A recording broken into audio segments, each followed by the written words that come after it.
Hello, everyone. This is the Friday live stream. This is your host, Theodore Schubot. We are beginning the stream for this Friday. I was a little late, as usual, and yeah, today's been a little bit weird. This whole week's actually been a little bit weird for me. I'll probably talk a little bit more about this at the end of this stream when my mind relaxes a little bit. But just been a weird week, I'll be honest with you. And here I am. I said I was going to start around 6:15. I know the title said 6. That was my mistake. That's to my own disorganization, and I apologize for that. But I will be here for hours, so I'll make up for it. And I want to retweet you guys your comments, and then we'll try to start the stream. There's a lot of interesting things to talk about. Let me know if the music is too loud or too low. But I'll be talking about the straining of U.S.-Israeli relations. We'll be talking about the rise of militarist Japan. We'll be talking about France talking about possibly being in a war with Russia by the end of the decade, which is interesting. We'll talk about the ineffectiveness of Donald Trump's sanctions against Russia. But I think the main topic is going to be the straining of U.S.-Israeli relations. I think that's the most interesting topic of the week. It's the most interesting topic that's going on right now. Because it is quite interesting.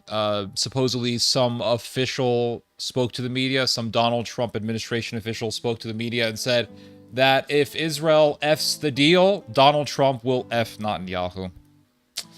Because if Donald Trump says, hey, Israel, don't annex the West Bank, don't break the ceasefire, and then Israel starts messing around with the ceasefire, it's not going to make Donald Trump look very good, because it's going to make it seem as if Netanyahu does not respect Donald Trump, and that would be the case. That would be the case. So that pretty much sums up what we will be talking about this stream. Plus, of course, we have... My cat is chasing a fly right now. Good for her. Plus, we have, of course, your guys' comments, questions, which will make this stream interesting. But I'll begin this stream by just reading your guys' comments thus far and saying hi to everyone. So, hello, Bedwinka. One of the highlights of my week. Appreciate that sweet body fit. I'll be probably smoking some of your tobacco later on in the stream. Let's see here. Gives me time to eat dinner and rock out a little to Ozzy. Ted used to love my Ozzy musical. Oh, yeah. Little Piggy. Hello. It's a weird username.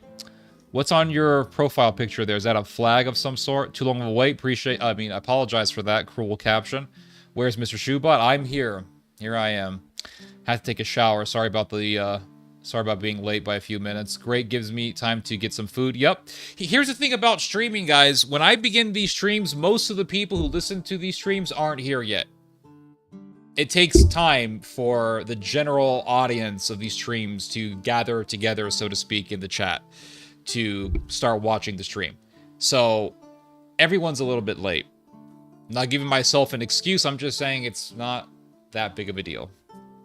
But I should be early, just for the sake of punctuality. Let's see here. Hello, Prince Zachariah. Hello, Master Driver. Hello, Brian West. Happy Friday to you, sir. Is Theodore Schubot CIA? Nope, I am not CIA. I am KGB, Russian intelligence. I get paid in rubles, not dollars. Some people get paid in shekels. I get paid in rubles. Hello, Short Feral.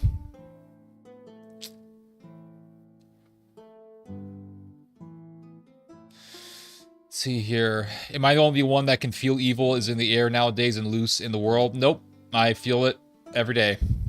I can assure you, you are not the only person, but too few people don't feel it. That's the problem. So it says here... The older I get, the more evil I feel in my life and the world. I repent and repent, but it seems the evil one wants to cause me stress. Don't worry about it. Wind and rain here, enjoying hot chicken noodle soup. That sounds really good. That sounds very comforting. But yes, evil runs rampant in the world. I like to say that we are sort of living in the devil's playground, and evil can strike at any time, but you just have to accept reality and just go with God. That's what I try to do.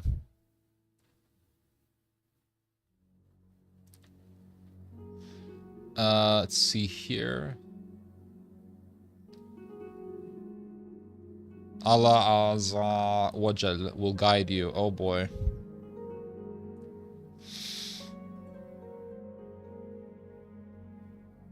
Theo giving the cat hush treats before the stream. Yep, absolutely. Always got to feed the cats before the stream, because if I don't, they don't shut up. Right now, they're sleeping, which is good. I fed them before the stream.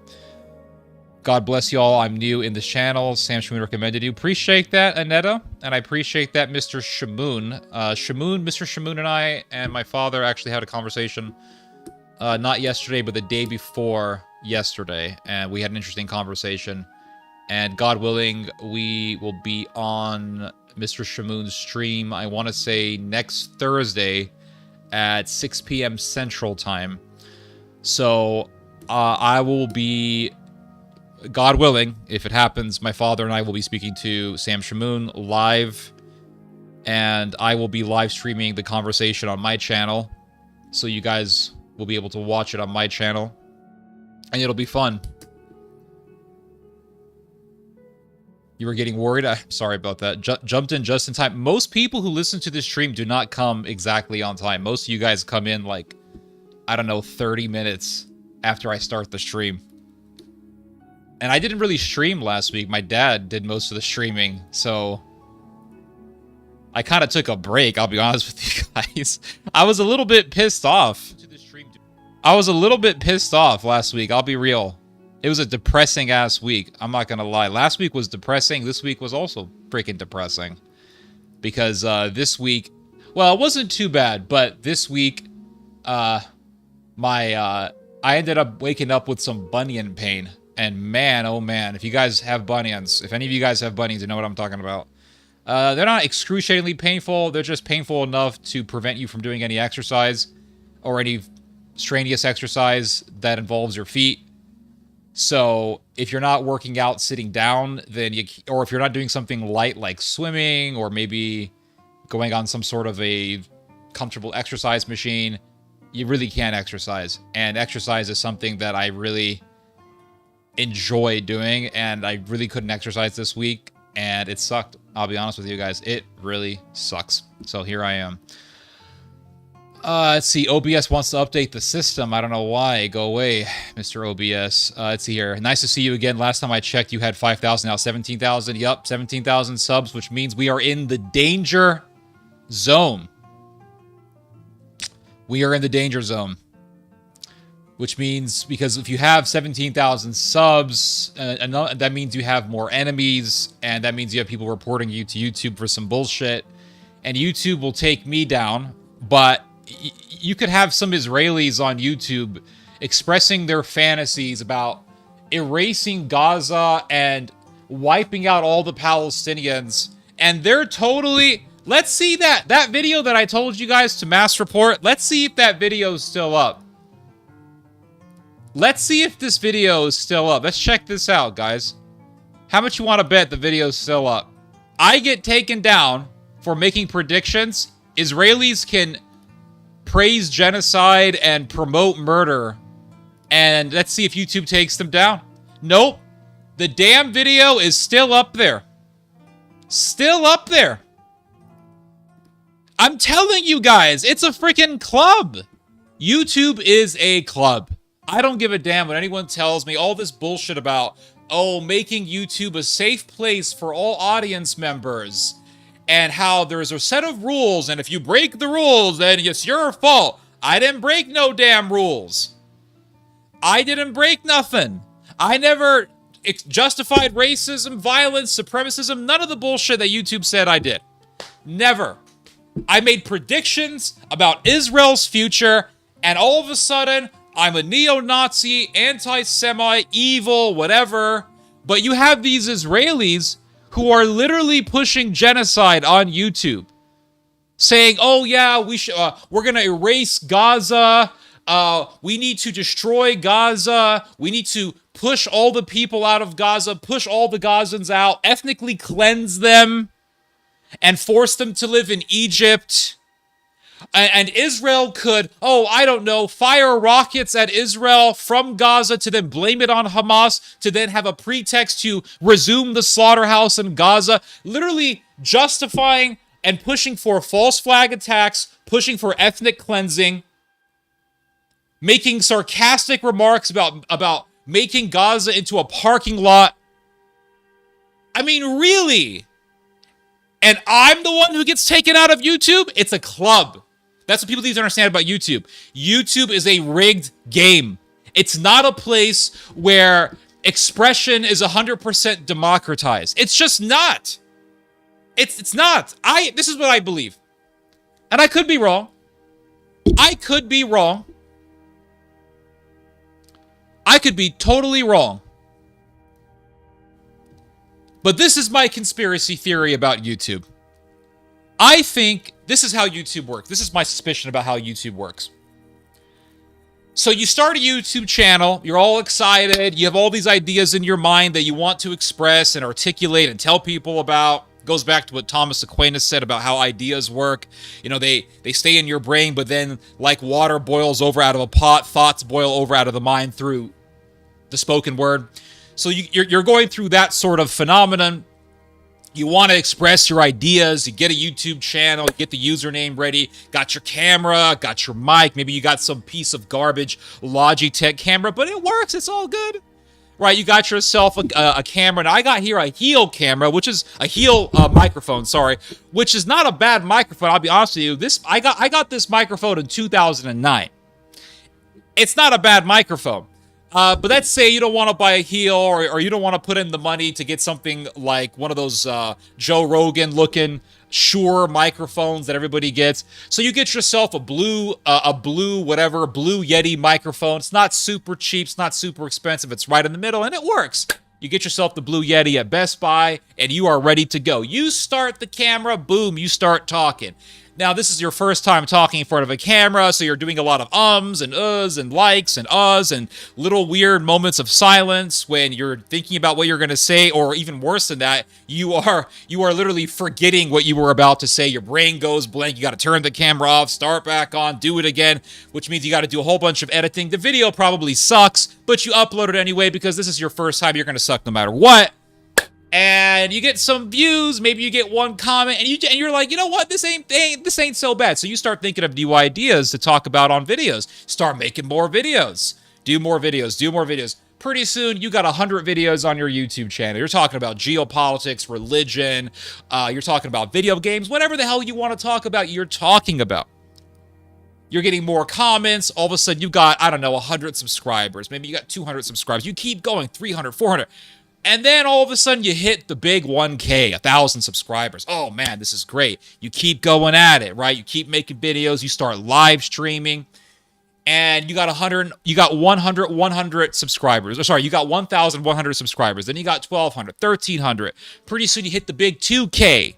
You do a nice little live stream celebrating the big 2K, 2,000 subs. You keep going. After so many years of grinding and doing videos, you got yourself 5K subs, which is pretty cool. Here's the thing, though, is you are not an extremist. You are someone who says, I don't like Nazis. I don't like racists.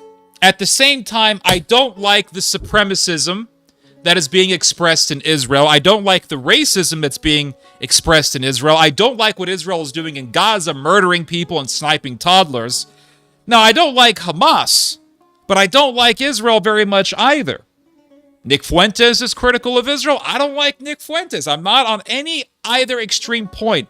I am in a position where I'm critical of both sides, which allows you a lot of freedom because you can criticize both sides and you are not constrained by any sort of tribalistic factionalism. You're not going to defend this side. You're not going to defend that side. You're just going to see the truth for what it is. War crimes happen to Israelis. Have there been Palestinians who murdered Israeli civilians? Absolutely. You're going to call that out. Pro-Palestine people hate you. Then all of a sudden you start criticizing Israel. Zionists hate you all of a sudden. You're sort of in the middle. You're not on either extreme half of the coin or extreme part of the coin, however you say the term. So then you start getting up. Pretty soon your YouTube channel blows up. You got yourself a nice 10K subscriber following, which means you got yourself a good handful of enemies. One day you start making predictions about the rise of Nazism, and then all of a sudden someone reports you and says that you are promoting Nazism when you're actually warning about it, and then YouTube all of a sudden punishes you. Now, this is what I think happens. I could be wrong, but this is what I think happens. I think YouTube's got a big-ass list of people they're not supposed to get rid of. And if you're not on that list, then they can impose the rules on you just by interpreting that you are breaking the rules when you really are not. So if you say, hey guys, I'm warning you about the revival of Nazism. Someone says, hey, Theodore is promoting Nazism. And then they got you, they check out the list, they say, we could interpret this as promoting Nazism when it really isn't. But our AI system says that maybe this person is promoting Nazism. We're just going to go with the AI. Is this person on the list? Let's just see here. This person is not on the list, which means fuck him. He's going down, and then you get the 1-week suspension. Meanwhile, you have Israelis promoting genocide. You have people expressing giddiness about October the 7th, Norman Finkelstein. You have people saying, I can understand why people say fuck the ethnic group that lives in Israel. And I'm not supporting that type of rhetoric. I'm just saying there are people. Dave Smith, I'm just going to say it. Dave Smith said this while interviewing Nick Fuentes. Meanwhile, in that same interview, Nick Fuentes says that the Jews hold the power over the United States, and now white people are rising up and they're going to take the power away from the Jews. All these statements could be interpreted as justifying racism and all that type of stuff, but yet these videos are still on. Why is that? Very strange. It's because I'm not on the list. And these people are on the list. These channels are on the list. That is my conspiracy theory. Am I wrong? Who knows? I see Tectone, and I don't really have an issue with Tectone. He's a big YouTube streamer, video gamer guy. He's now talking about politics, which is fine. People branch out as they get older. People have new interests or whatever. Or maybe they get bored of just talking about video games, so they want to talk about culture and politics, which is great.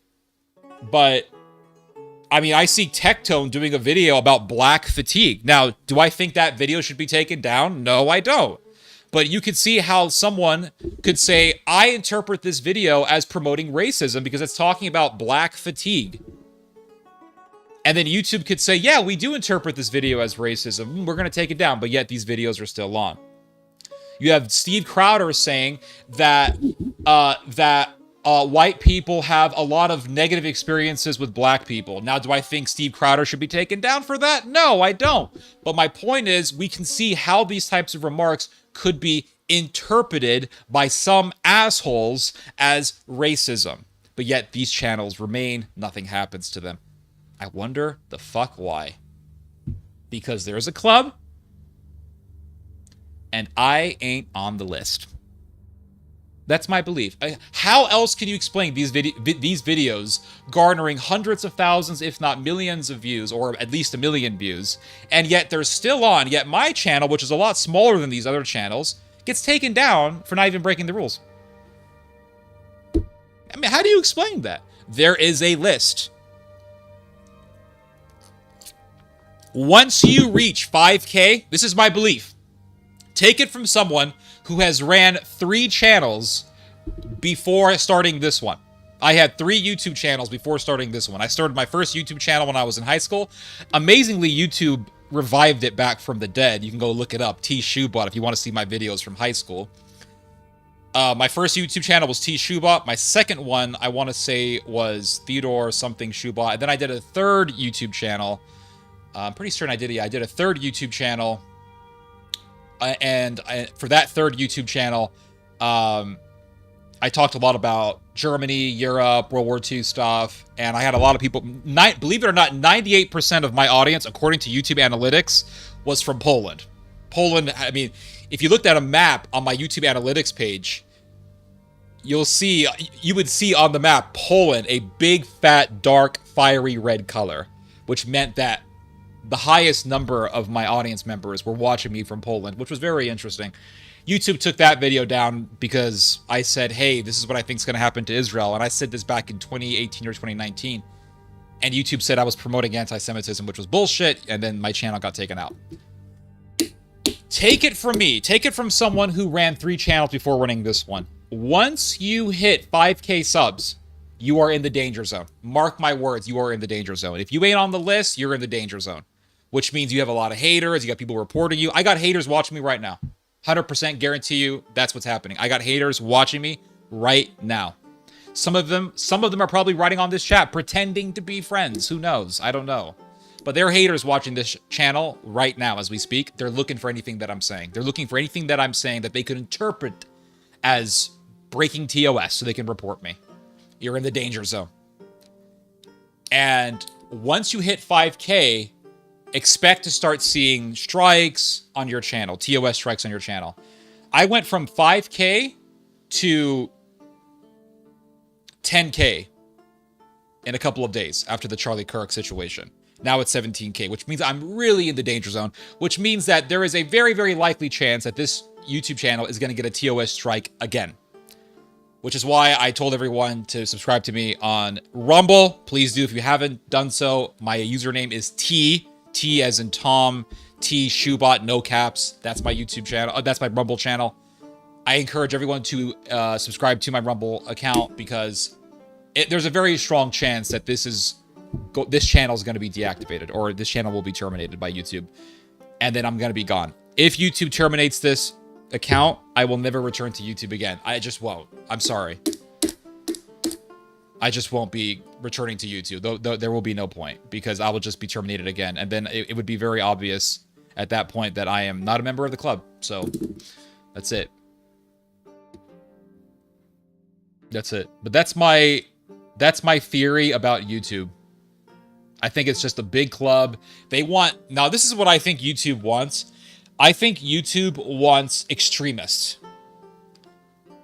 That's what I believe YouTube wants. I think YouTube has this idea, and I think this is what governments want, is they want the extremists on both sides to be the representatives of whatever causes they are representing. So if you're pro-Palestine, you're going to be hardcore pro-Palestine. You're going to be defending Hamas, defending October the 7th, all that jazz. It's not really jazz, but all that insanity, right? You're going to be saying, for example, if someone tells you, hey, Hamas has done some pretty bad things, and then you defend it, right? You're a hardcore pro-Palestine at that point. If you're pro-Palestine, there's a good chance that not a good chance, but there is a chance you're gonna be a Holocaust denier. Maybe you're a fanboy for the Austrian painter, that sort of thing, right? They want extremists.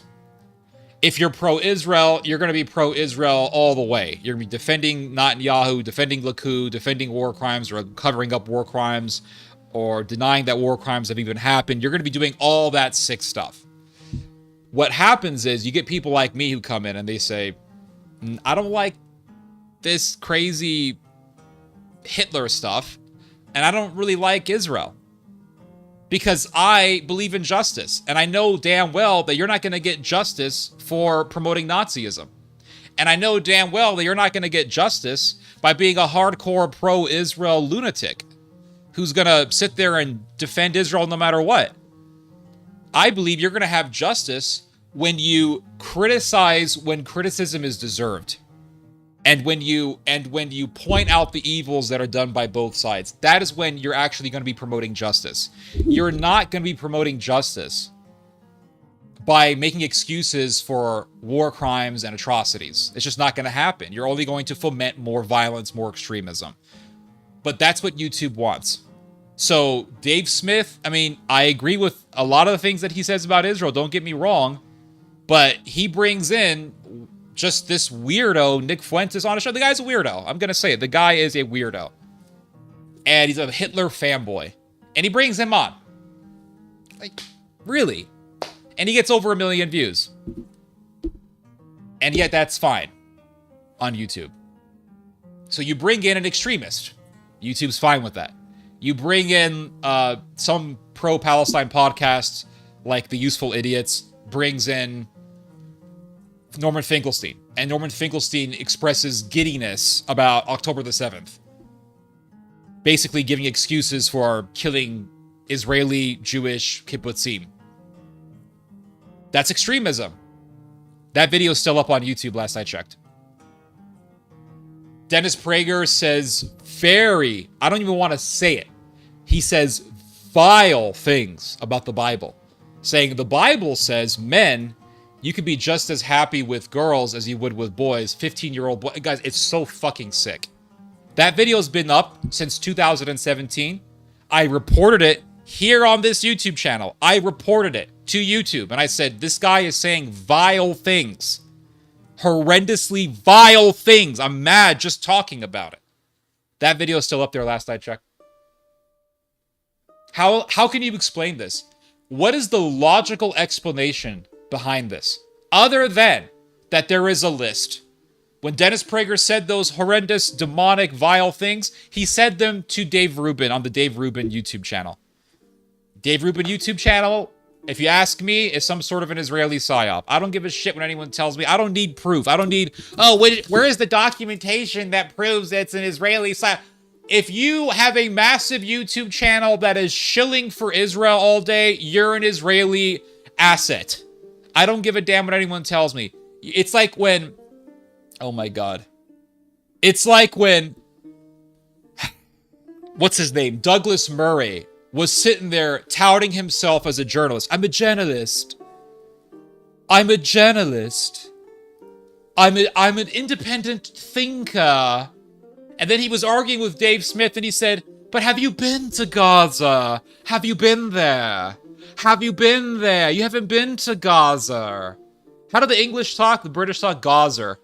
They can't say, That's a good idea. They always do that. Idea. Have you been to Gaza? But have you been there? Have you been there? And that became a whole meme, an internationally known meme. And then it turns out, Douglas Murray's not really this unbiased, objectively thinking journalist. Turns out he's a speechwriter for Netanyahu. Ooh, he's an Israeli asset. Tommy Robinson is not a shill for Israel. No, he's just a proud Englishman, mate, who loves his country, mate. He loves beautiful England. He's just so exhilarated just thinking about it, mate. He loves Israel. Yeah, that's true. But that's because of his love for patriotism and civilization. Don't you understand, mate? It's a civilizational war that we're in. Right, mate? So can you pass me the knife and the butter? And let's stop talking politics, mate. Tommy Robinson is a good lad. He's one of the boys, mate. Then you see Tommy Robinson in Israel doing this speaking tour. Who pays for the speaking tour? Ask yourself this question. Who pays for the speaking tour? Who pays for the plane ticket? Who pays for the hotel? Who sets up the agenda? Who sets up the schedule? Who sets up all the speaking engagements? Who sets up the interviews? You see him talking to this Ohana guy. Ohana. Oh, he's an Israeli diplomat. His last name's Ohana. Homie, Ohana doesn't sound like a Semitic name. It sounds like something from Hawaii. Ohana. Yo, man, Ohana. Real indigenous people of Israel. This dude's last name is Ohana. Sounds like something out of fucking Honolulu. You go to Hawaii. Man, we were surfing. I was riding this big wave, bro. And man, I couldn't take it, man. My feet were shaking and I kept going, mate. My feet were shaking, bro. And I thought I was gonna fall off the surfboard. And then I saw a shark. It was coming right at me, bro. But I was like, Ohana, bro. Ohana. You know what I mean? No mami sway Ohana, bro. I just kept riding that wave, man. The shark almost bit me, but it was like 1 inch from biting my leg, man. My legs were shaking, but I kept going, bro. I prevailed, man. I endured. Ohana, bro. Ohana. I mean, really? This is a Hawaiian name. Tommy Robinson speaks to Mr. Ohana. Real indigenous people of Israel.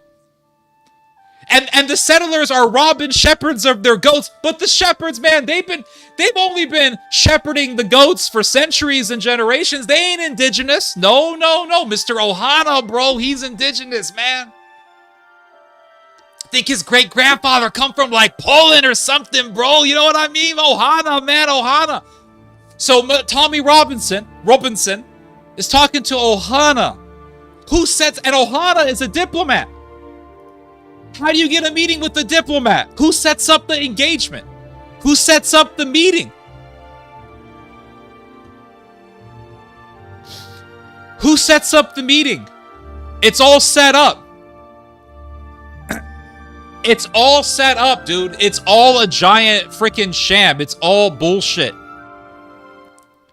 There's no such thing as objective thinkers. There's no such thing as unbiased people. There's no such thing as unbiased journalists. There's people who have agendas, and that's it. Everyone's got an agenda. I have an agenda. Tommy, everyone's got an agenda.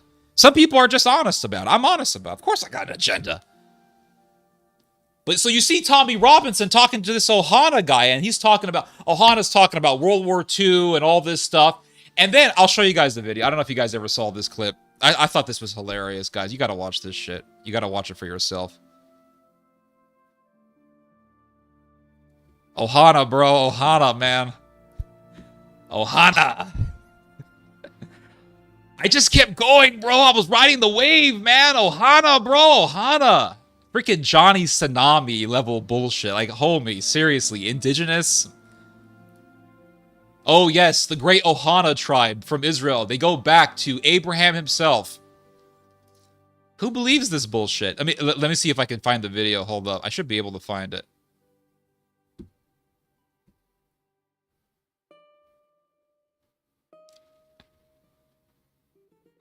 Yep, here it is. I'm going to show you guys the clip. Hold up. Obama, Ohana. When he slaps his hand. Dude, I'm telling you right now. I'm going to show you guys a couple videos. I'm going to show you guys a couple videos from Tommy Robinson's humiliation tour in Israel. This is not a feat of heroism on the part of Mr. Robinson. This is... Hold up, guys. This is a humiliation tour. All right, this is a humiliation ritual for... Not this one. This one. Dude, guys, look at this. Tell me this is not some bullshit. Look at this. This is hilarious. I watched this. I thought this shit was hilarious.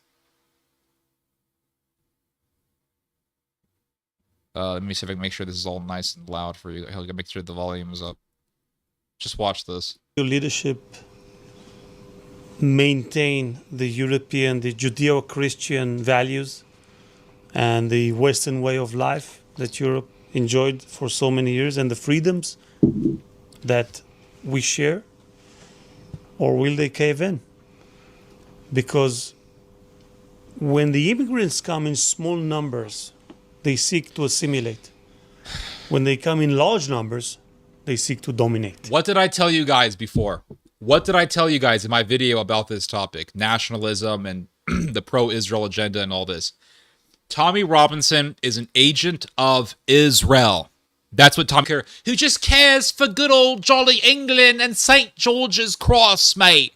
That's not what Tommy Robinson is. Tommy Robinson is an agent for that flag that you see next to him. That's what he is. His job, this is my belief, my theory, just given what I've seen and listening to this guy talking. But I've talked about this before. His job is to make sure that Great Britain becomes nationalistic to the point where they're going to hate people from the pro-Palestine cause, but not nationalistic to the point where they're going to go against Israel. Because what happens with nationalism nowadays is it will get nationalistic to the point when people will start saying, wait a second, Mr. Robinson, holding your Mogen David flag. Are you Britain first or are you Israel first? Which one is it? And I wish that somebody asks Mr. Robinson this question. I haven't seen anyone ask him this question. But that is what's coming. And you're already starting to see that bubbling up slowly in the British nationalist movement, where people are saying, wait a second, we're Britain first. We're UK, United Kingdom first. We're St. George's flag first. We're the Union Jack flag first. We're not Israel and the Mogen David flag first. What are you doing here? And I believe, this is my belief, all right? I truly believe, I'm going to make myself a little bit larger here. I truly believe that one day, Tommy Robinson will not be seen as a hero of the UK, but he will be seen as a joke and as a foreign asset. And the nationalist movement in the UK will disown him and push him out. Because people are starting to say, hey, we're Britain first, not any other country, including Israel first. Israel doesn't get an exemption from the terminology of UK first, or America first for that matter. My belief, my suspicion, my prognostication is that Tommy Robinson is going to get pushed into obscurity. And he is going to be pushed into the margins of the nationalist cause. Because people are going to say, you're Israel first, not Britain first. And these videos do not help him. Because these videos simply expose him as a pawn of the Israeli government. That's it. YouTube muting me? What's going on?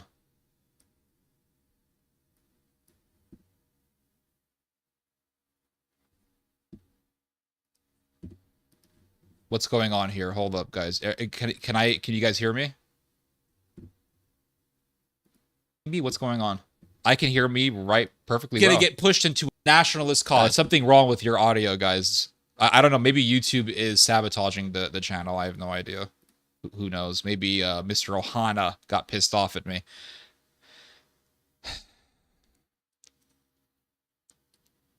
Back out, then back in.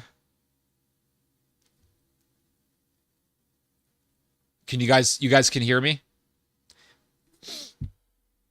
His original company in the UK, if you go on Company's House in the UK, was called... Yes, I heard about that. Yep, I know. Yeah, he's blatantly... Yeah, you can hear... Okay, you can hear me. He is blatantly an Israeli asset. That's what he is. And these videos make it very, very obvious that he is an asset for the Israeli government. If you can't hear me, just refresh the page. I don't know what to tell you. But he makes it... He makes it very obvious. And my prediction is that Tommy Robinson is going to be seen as just a pawn for an external foreign power. That's it. He will not be seen as a true nationalist by the general population of the British patriotic movement. That's my prediction for Tommy Robinson. Write that down. Just write that one down. Because think about it. Why is he talking? What does Israel have to do with Great Britain? What does being pro-Israel have to do with Great Britain? What does pro-Israel or being pro-Israel have to do with Britain first? What? So people are going to say, well, what does this speaking tour in Israel have to do with being Britain first? Nothing. So people are just going to say, okay, so you did all these speaking tours, you did this speaking tour in Israel, you did all these speaking engagements in Israel, you spoke to these Israeli diplomats and all that stuff. Okay. And so what? You're just a pawn for a foreign power. You're just doing, you've just become a mouthpiece for a foreign power. So what is Tommy Robinson's role in all this? His role is to make sure that British nationalists don't start asking, are you Britain first or are you Israel first? That is his job, because I can guarantee you, when British people start saying, hey, are you Israel first or Britain first? Tommy Robinson will be on the front lines against those people, and he will try to shut up any sort of questioning that is anywhere near the line of, are you Britain first or are you Israel first? That is the bottom line.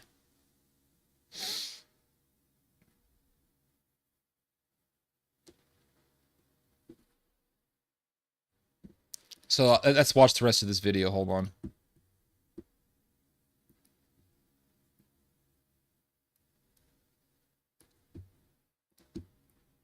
Let's watch the rest of this video.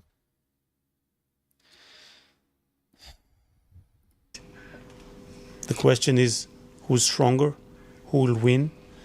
And will the Europeans manage to unite to stand against the forces of radicalism and extremism and fundamentalism? 80 years ago, we have lost 6 million of our people. You have a Look at this. 6 million. Look at this. So he's got a book on the desk, and Tommy Robinson is about to pick up the book. And this Mr. Ohana guy, Mr. Ohana, gives him a little slap on the wrist. This is not a speaking tour. This is a humiliation ritual. And Tommy Robinson is going to go back to England, not as a hero, but as a humiliated individual.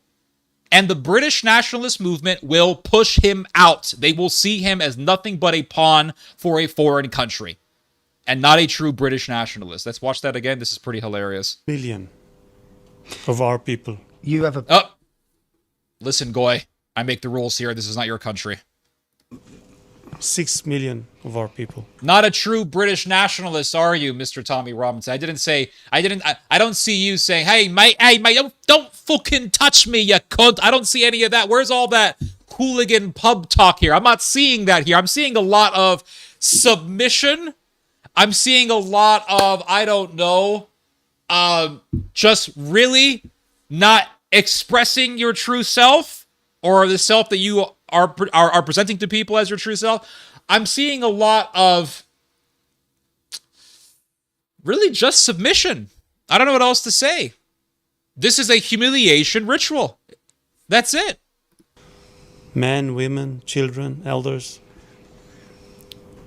And look at Tommy Robinson's face. He doesn't look too happy. He looks humiliated. He looks humiliated.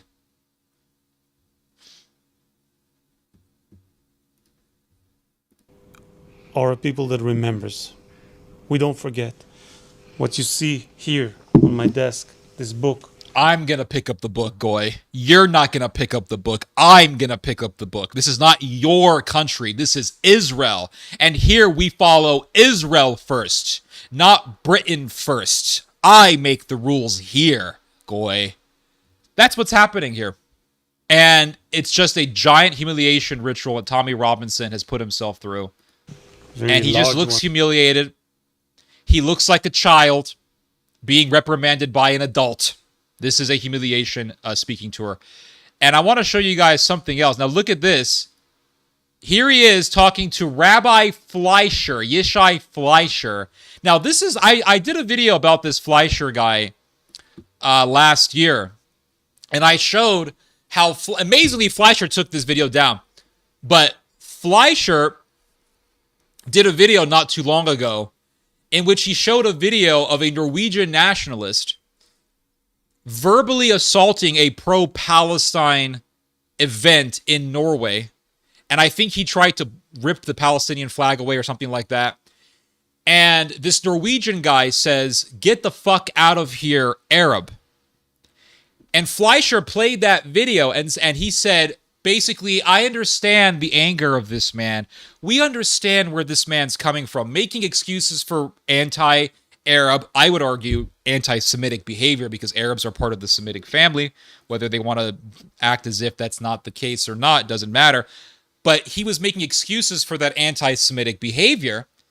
And I made the argument and I said, imagine if there was a pro-Israel event in Norway. Now, because this was a pro-Palestine event in Norway, and this Norwegian nationalist said, this is not Norway. He said, this is Norway. This is Norway. This is not the Middle East. Get the fuck out, Arab. And I made the argument. I made the observation. I said, okay, Mr. Fleischer likes this sort of behavior. He likes this sort of talk. Imagine if there was a pro-Israel event in Norway and I were to say, or if someone else were to say, this is not Israel, this is Norway, get the fuck out of here, Jew. And I'm not saying that I agree with that sort of rhetoric. I don't. I'm just making an observation. I'm asking people to imagine if that were the case, and I'm asking people to imagine how would Mr. Rabbi Fleischer respond to that sort of behavior. He would not like it, but yet he will give excuses and provide justification for that sort of behavior when it is against people of Arab descent. Then the Norwegian guy proceeded to give the Sieg Heil gesture, and he said Sieg Heil. He actually said Sieg Heil. He went one step ahead of Mr. Elon Musk. He said Sieg Heil, and walked away. And Mr. Fleischer said, well, I can understand why he's mad. I can understand why he's doing this. And I made the argument. Imagine if there was a pro-Israel event in Norway and somebody does the Sieg Heil at the pro-Israel event. He wouldn't like that. So why does he like it when the Sieg Heil is done against a pro-Palestine cause? And I was talking to someone that I know personally, and we were talking about this video. And I said, and this was before I did my video addressing his video, providing justification for Sieg Heiling. And I said, this rabbi is going to take the video down because he is making justification for Nazi behavior. He's going to take the video down because he's exposing himself too much. And this guy that I know said, no, I don't think he's going to take the video down. I said, mark my words, he's going to take the video down. I saved the video and I uploaded it as a separate MP4 file because I knew that YouTube was going to take it, or I had a feeling that YouTube was going to take the video down. The next day, the video was taken down. Not by YouTube, but by him. I'm pretty certain it was by him. YouTube, no, I don't think YouTube took the video down. Maybe it did, I don't know. But the video was gone nonetheless. But luckily, I had a copy, and I proceeded to do a video giving my reaction to his providing justification for Nazi behavior. So that's what you're dealing with here. You're dealing with a rabbi who will provide excuses for Nazism just as long as the Nazism is against Palestinians and the Palestinian cause. Which goes back to what I was telling you guys earlier. What is Israel's interest in the nationalistic far-right causes in Europe? Their interest is that these people become racist enough or even Nazistic enough to where they're going to go against Palestinians or the pro-Palestine cause, or against migrants because migrants tend to be pro-Palestine, but not nationalistic to the point where they're going to start questioning Israel or Israel's influence on the nationalist causes. So that's why you have Tommy Robinson. That's why you have Geert Wilders in the Netherlands. That's why you have pro-Israel figureheads in the AFD party in Germany. That's why Israel had a meeting with the Spanish far-right Vox party not too long ago. That's why Israel had a meeting with the right-wing Marine Le Pen party from France. They want to make sure that they can contain these parties. Here is the problem, and this is the problem that Israel is facing right now. And Ted Cruz even talked about this not too long ago at the John Hagee Christians United for Israel event, and we'll talk about that later.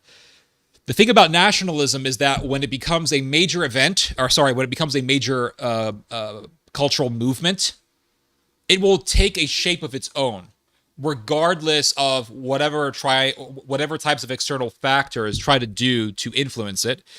It will take a shape of its own because people have agency and they have free will, and people will start thinking for themselves. And you can't really stop that sort of thing from happening. And people are going to tread upon the path of the logical conclusion of nationalism, right? What is nationalism? Nationalism is my country first.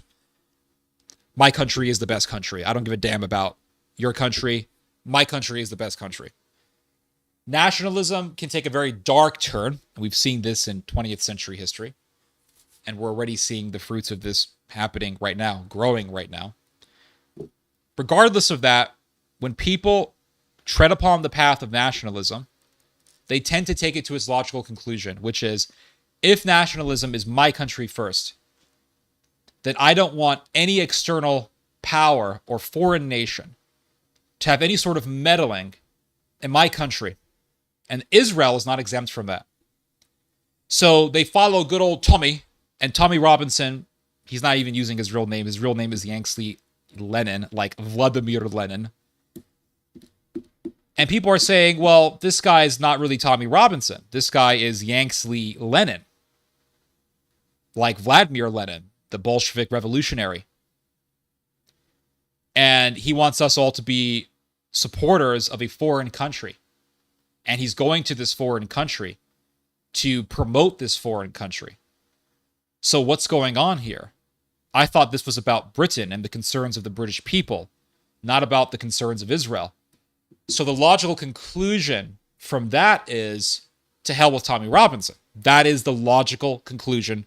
Whether Tommy likes it or not, that is the logical conclusion. And that is the path that people are treading upon. And that is what people are going to spiral towards eventually. It's why I say that eventually, Tommy Robinson will be pushed out of the nationalist movement. Or maybe he will adapt and say F Israel. That's possible. But even if he does that, people are still going to see him as just really a grifter. So the nationalist movement is eventually going to turn on Israel, and it already is. It's only going to grow from this point. But let's just watch this video. So here he is talking to this rabbi, and this rabbi says that the British have reserved for them the hottest place in hell for turning on Israel. Or he says that the hottest place in hell is reserved for Britain because of Britain's policy against Israel, or some of Britain's policies